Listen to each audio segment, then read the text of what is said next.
Hi everyone, it's Jeff Cassavant from Emerald Animation Studios. Today I'm going to talk to you about using realistic camera work in iClone.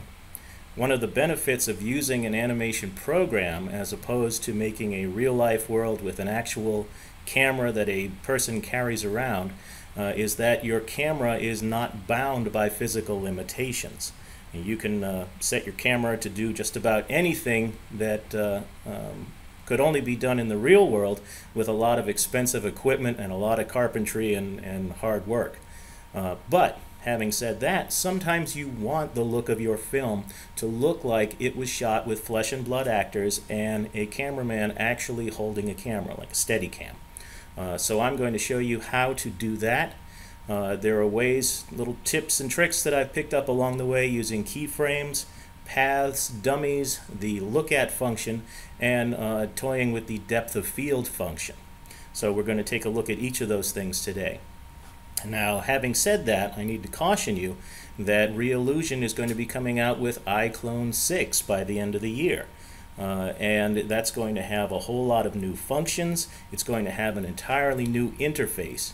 So most of the things I'm going to show you today will be able to carry over, but it's not necessarily going to be in the same place on the screen, and you are going to have to poke around a bit. But having said that, I think why don't we just dive in and take a look and see what we can do. Alright, here we are in iClone. I've called up a basic scene with just one stock character. This is Cain the Warrior. Now, I'm going to show you the problem that I stumbled across that first started me thinking about how I can get my camera to move in a more realistic fashion. If you are like me, when you're trying to line up your shots, you will select the character that you want to be the focus, and you will orbit around to try and line up your shots. And sometimes that's what you want your camera to do, to seem to orbit around the character. So the way you would normally do that is set your camera to be at its starting point, advance to the frame that will be your ending point. Here I'm going to choose frame 300 and adjust your camera's position accordingly, like so. Then what I normally do is set my transition curve to ease in and out. Alright, that simulates a real-world camera that has actual mass and inertia.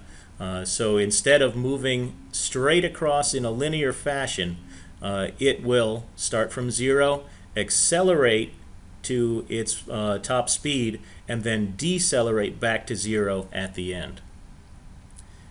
But here is the problem. When I play, the camera simply goes in a straight line from its starting place to its ending place. Now, that is a wonderful shot for some things, and in another circumstance, I may not mind that shot, but that's not what I want. So let's see how we can go about correcting that. Fortunately, iClone has a built-in solution for this kind of problem. It's over here on the camera's modify page. Just click this smooth camera movement button, and when you play again, the computer program iClone recognizes that you wish to do an orbit instead of going straight across, and will adjust accordingly. Now, that may be sufficient for your purposes, but what happens if instead we want our camera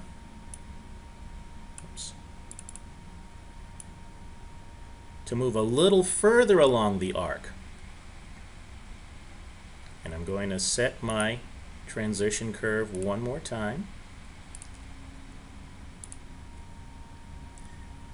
Here's the problem if you're doing more than a half circle of arc.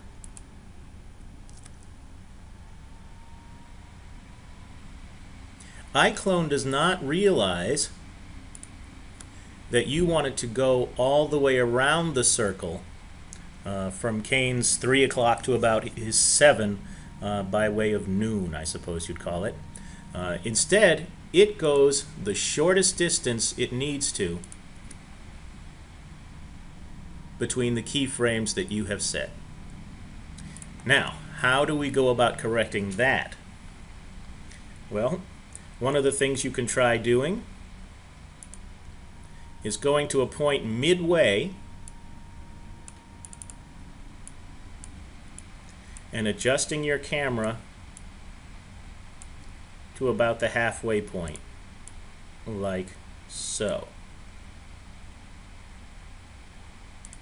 But here is the problem with that.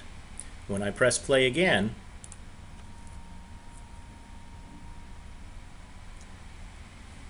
you'll notice about halfway through, the camera seemed to stop and then it seemed to start up again. And I can change my transition curves, make my first one an ease in and make my second one an ease out.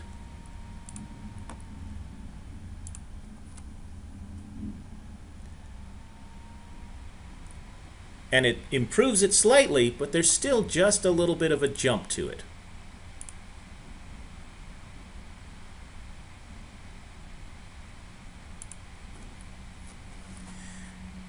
What we want is for it to appear to be one seamless motion. And the way we do that is with a path. So the first thing I'm going to do is reset all the animation. So we simply have our original scene. I'm going to get rid of, well, I'll keep the smooth camera movement, I think. Alright, so let's add a path. That's found under the Animation tab. And you will see that iClone has a built-in circle path as a default. And there's the path around Kane. Now what I'm going to do is switch the view to my preview camera, which I previously set up so that you can see here's Kane, here's the path that we have just created, and over here is the camera that we are now trying to loop around. I'm going to select the path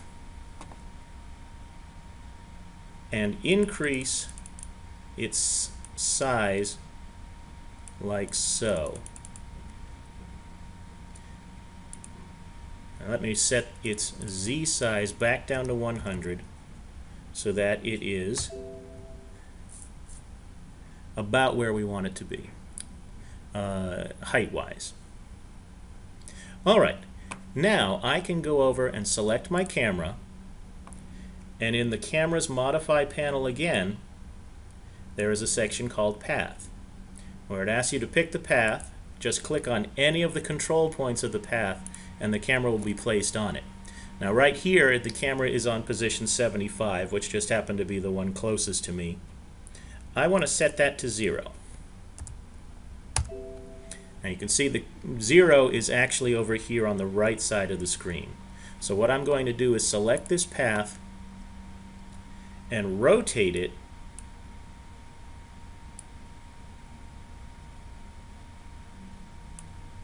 until the camera is about where I had it before. And I can go back to my camera view and see that it's more or less the same place I wanted it. Alright, so there is my camera on its path. I go back to the camera, I go back to frame 300, and I'm going to move this counter, the position on the path, well, let's just set it for 60. And there you see the camera has moved 60% of the way around the path. Alright, now you will notice, in fact I'm going to click on the camera and zoom out just a bit. You'll notice the camera has not changed its orientation at all. It still points in the same direction. And of course, when we run our animation, it gets boring very quickly. That's not what we want. So one of the things we do is ask the camera to always keep Kane in the viewfinder.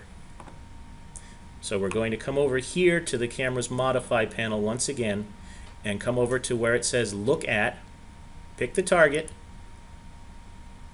and click on Kane. Kane is now the target no matter what.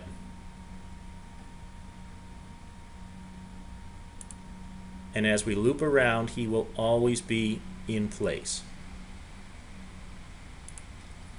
Now, that satisfies our problem, but now we're left with another problem. This is a very boring composition. We've got our action happening right in the middle of the screen. As any cinematographer will tell you, that's not necessarily the best place to indicate tension and drama in a scene. You want your action to be off-center. And the way we're going to take care of that is by adding in a dummy. So let's add in a quick dummy. The way you add a dummy is to head over to your props and add just any simple 3D block that you want. I generally like to use a ball. Now, I don't need a ball as big as the one that I've got here. I'm going to set its pivot for the middle of the ball, and that will be the target that we're going to be looking at, and I'm going to set it to about 20% of its regular size. So there is our pivot, or our dummy. And I'm going to adjust the location of that dummy so it's slightly offset. I'm going to come back to my preview camera and I'm going to move the dummy away from the origin. Now when I go back to my camera, instead of the look at, instead of it being Kane's spine, I'm going to pick a target and have it be the dummy. Alright? Now one of the things you also have to remember that I almost forgot is that when you have a dummy, make sure you label it as such, and I'm going to call this one Camera Look Dummy. Alright? And in the dummy's modify page, make sure you click Set as Dummy. You will know it is set as a dummy because its bounding box turns from yellow to red. You'll notice when it's not a dummy, the bounding box is yellow. Set as a dummy, it is red. You can still see it while you are animating, but it will not render in your final product. And now you can see the camera is looking at the dummy, not at Kane.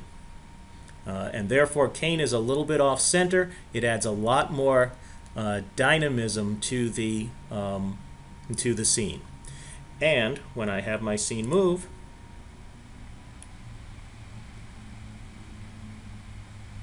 there we have it. The best part about this as well is that I can animate the dummy so that as the scene progresses, I could make the dummy, whoops, not quite that high, go up just a little bit, and then come back down just a little bit.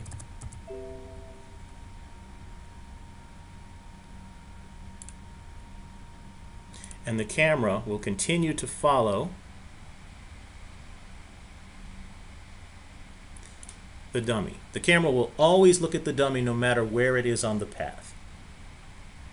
Alright, so that's pretty simple if you want your camera to follow just a basic circular path or one of the pre-installed paths that iClone comes with. But what if you want to do more of a Steadicam work?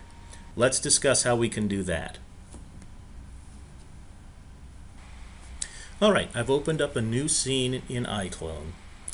This is a set that I created specifically for this tutorial. It's parts of a house. And as you can see, I've got Trey here in the living room watching TV, Violet sitting at a table in the dining room, and down the hall to the bedroom is Gwen taking a nap on the bed. Now what we're going to try and do is get a camera that floats through the house in one smooth continuous motion looking at all of these characters. So the first thing I'm going to do is create a camera. Then I'm going to switch back to my preview camera view and select my camera in the Scene Manager. Selecting it in the Scene Manager will not change the view to that camera, but it will allow me to manipulate where that camera is. I'm going to go over to the camera's transform panel and place it at the origin. Or actually, I'm going to place it about 1 meter above the origin.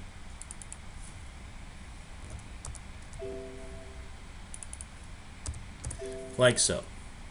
Alright, now I can look at the camera in my preview, using my preview camera. Alright, so here is my camera. Now I'm going to add 2 dummies.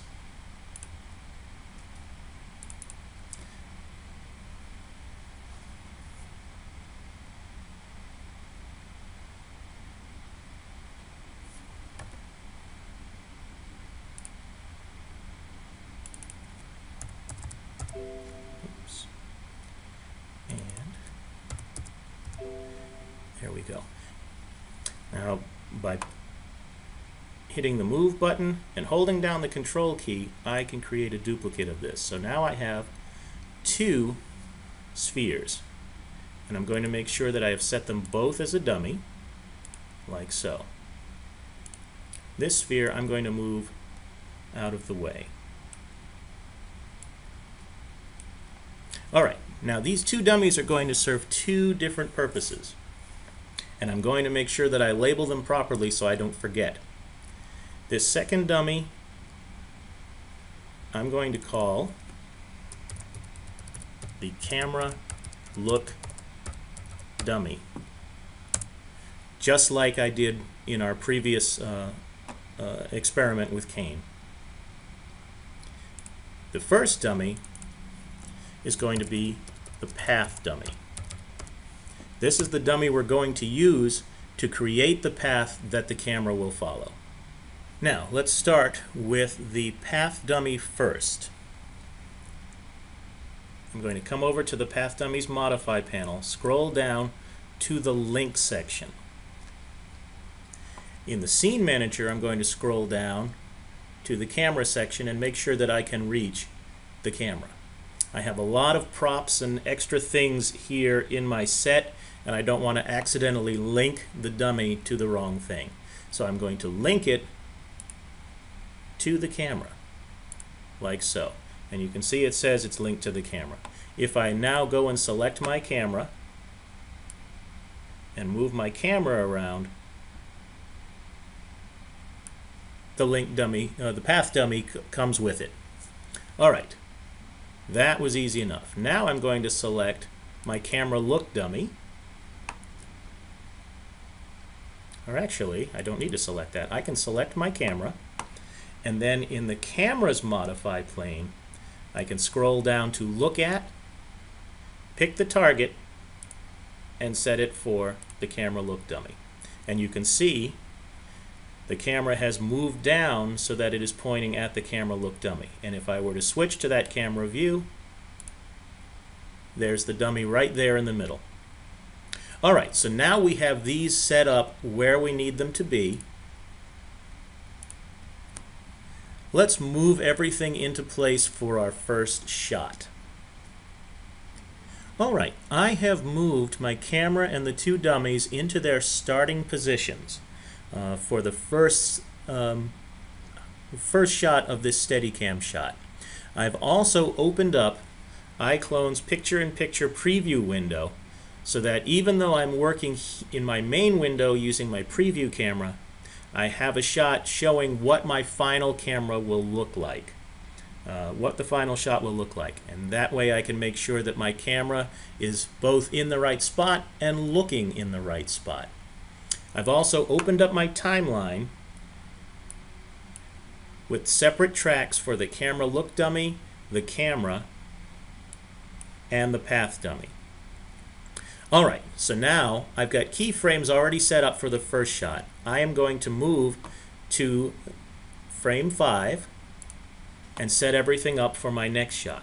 At this point, the timing does not matter. You could actually move one frame at a time if you wanted and get everything set up.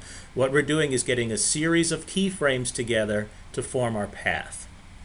So our first thing is going to be taking the camera look dummy and moving it until the shot is what we want it to be. And I think that is probably going to be pretty good right there. Alright, and as you can see, it's already set up a keyframe for us there. The transition curve is linear. Again, that does not matter at this point. All we are doing is getting keyframes that show relative positions of items. Alright, so now let's set up our next shot. At frame 10, I am going to move the camera. Now notice as I move the camera, it will always keep, there we go, I think that's about what I want. It will always keep that camera dummy in the center of the screen. So as long as I move that dummy so that it is in the scene at an appropriate spot, I will still have some dynamics in the scene. Now, as you can see, the camera has moved out of the set, and we are getting a little piece of window here that we don't necessarily want. So what we're going to do is switch over to our camera view, like so. Scroll up to the clipping planes area and increase the planes that get clipped.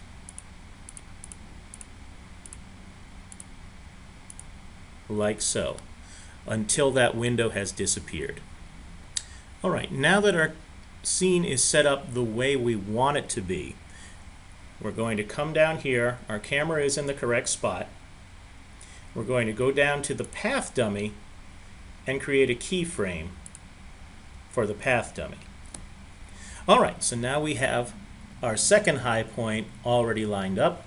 Let's start with our third. We're going to go over to frame 15 and select our camera look dummy.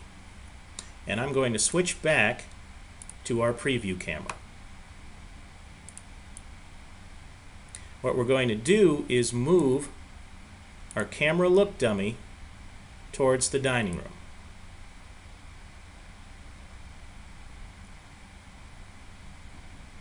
Like so. Alright, so that will be our next high point. The camera is going to move just a bit. Now we're going to select our camera. Let's make sure that we can get to it. And move our camera.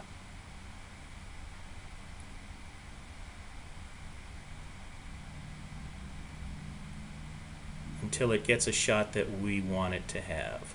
Let's say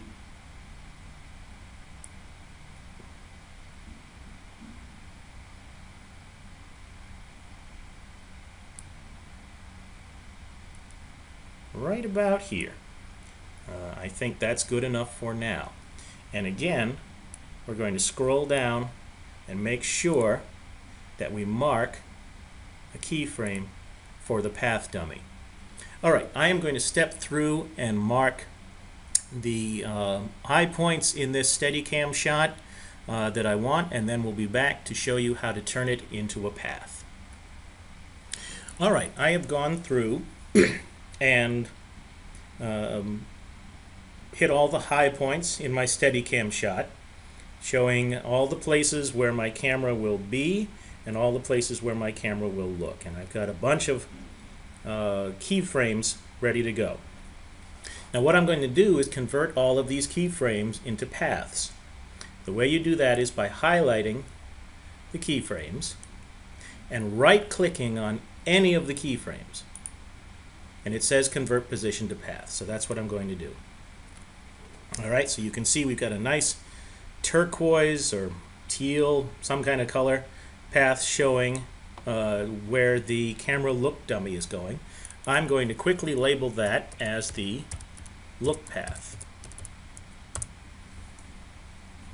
I'm going to scroll down and do the same thing with my path dummy.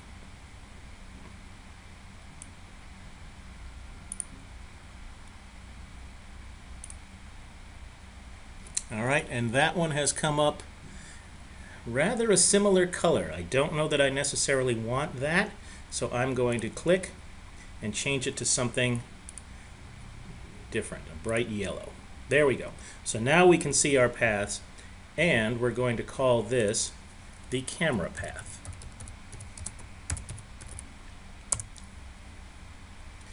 Alright, the next thing we're going to do is delete all of our keyframes except for the first one.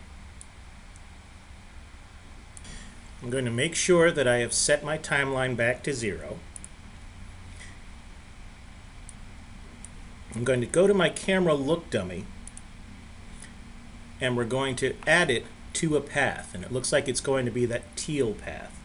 So I click pick path, and I click anywhere on the path, and it will automatically move to that point. Then I need to go back and set it back to position 0. I'm going to do the same thing with my path dummy, but first I need to unlink it from the camera.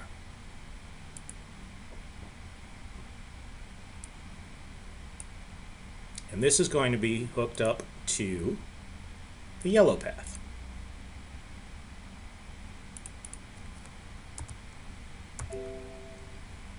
And then finally, I'm going to go back to my camera and link it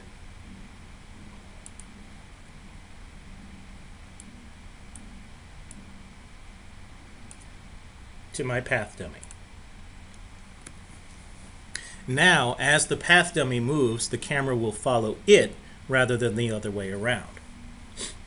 All of these things are set up to go. Let's give it a good 20 seconds, so up to maybe frame 1200 or so. Close enough. And let's move the path dummy to position 100.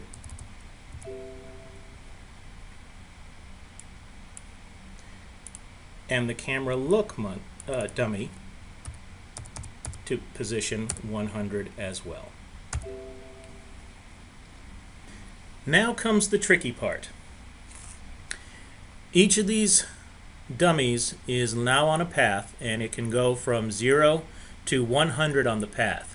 The trick is lining up the movement of the dummies along their respective paths so that the shots that we want come through. So here's the way we do it. Let's say, for example, that we want this scene, in fact I'm going to get rid of this picture-in-picture since we no longer need it, that we want this scene to stay for 5 seconds. And that's going to be 300 frames. So we'll go to frame 300.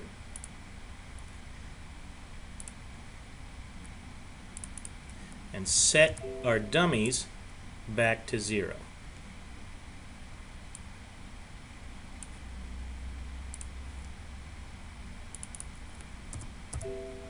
Okay.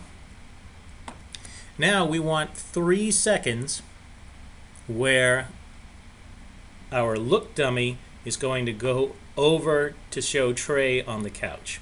That's 90 frames in iClone. So we're going to set this up to frame 390, like so. Now our path dummy, which controls where our camera moves, has not moved at all. So we're going to set that back to 0. And it looks like our camera dummy may be right where we want it to be. But we can go over here to the path section and adjust its position accordingly. I think that's probably where we want it to be. And just like you can in the transform section, you can change the transition type to ease in and out. So, going back to where the motion begins,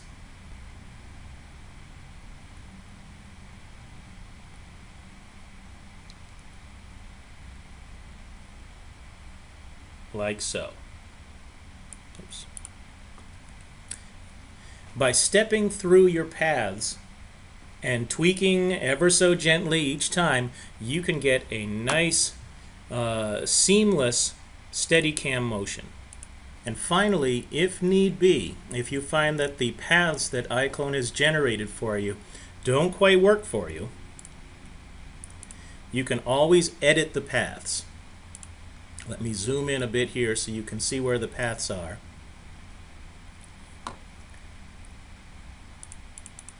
Choose the path that you wish to edit, and you'll see an edit path. Click on that and you'll be able to edit the path.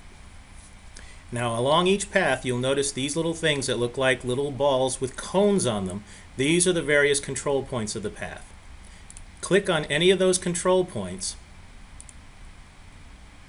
and you'll be able to adjust it up or down as you wish. You can also add a control point by right-clicking wherever you wish to place it.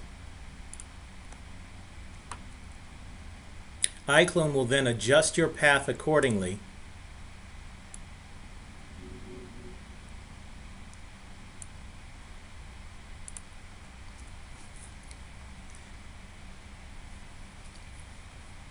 And then when the paths are to your liking and everything follows along, it should work out pretty well for you. One last thing to know about for your realistic camera work in iClone is the depth of field. So one of the things that we're going to do, I've reset all the animation in the project, and we're going to get rid of these dummies .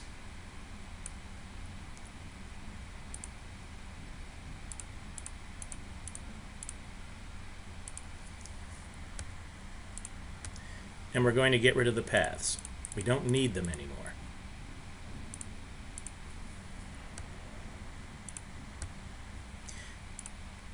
Now our camera, we do need.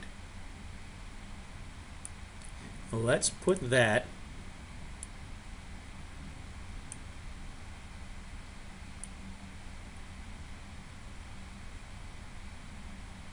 a little too far afield. Let's bring it back.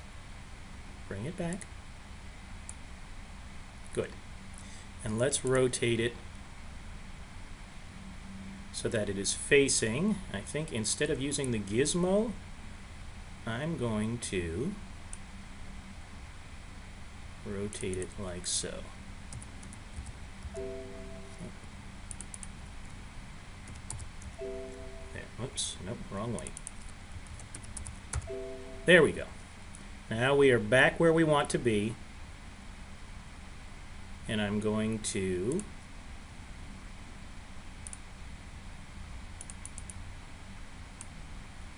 move it in like so.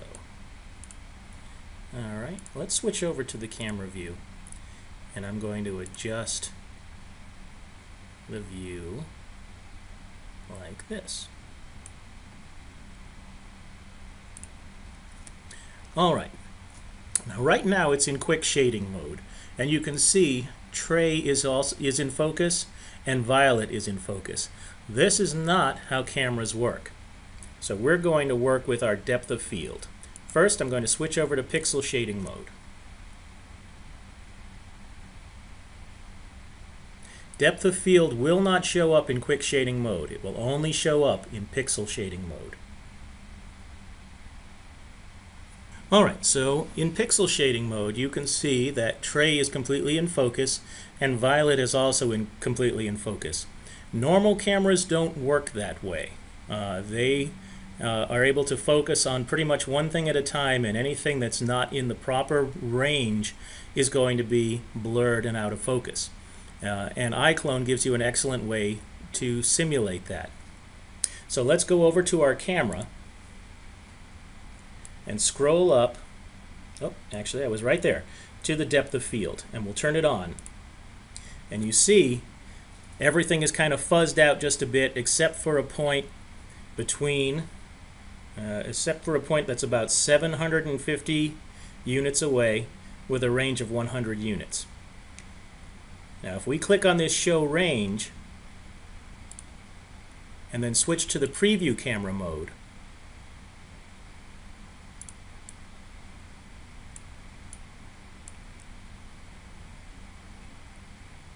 and scroll out just a bit, you'll be able to see a rectangle. Two red rectangles. One border here, one border here. Those show you the range of your depth of field. Anything between these rectangles is going to be in focus. Anything outside is going to be not in focus. So if we want to bring Trey in focus first, let's try shrinking the range of those rectangles. Now by zooming in,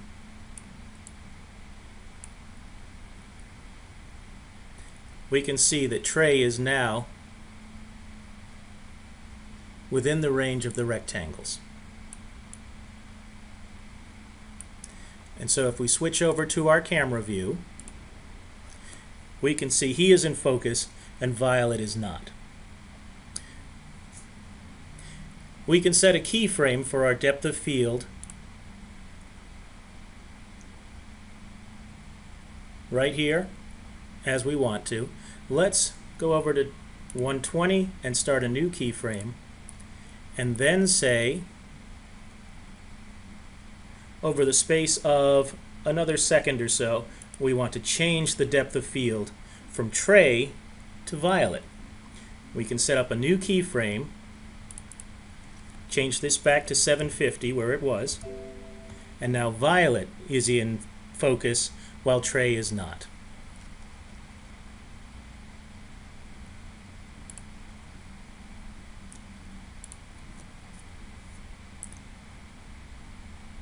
And presto. Now the preview window depth of field is not as high quality as the blur that you will see in your final render, so don't be scared of it. But that's how you can make your camera look like a real-life camera in iClone.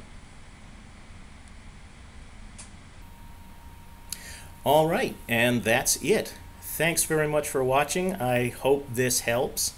If you want to make your films look like a more realistic camera.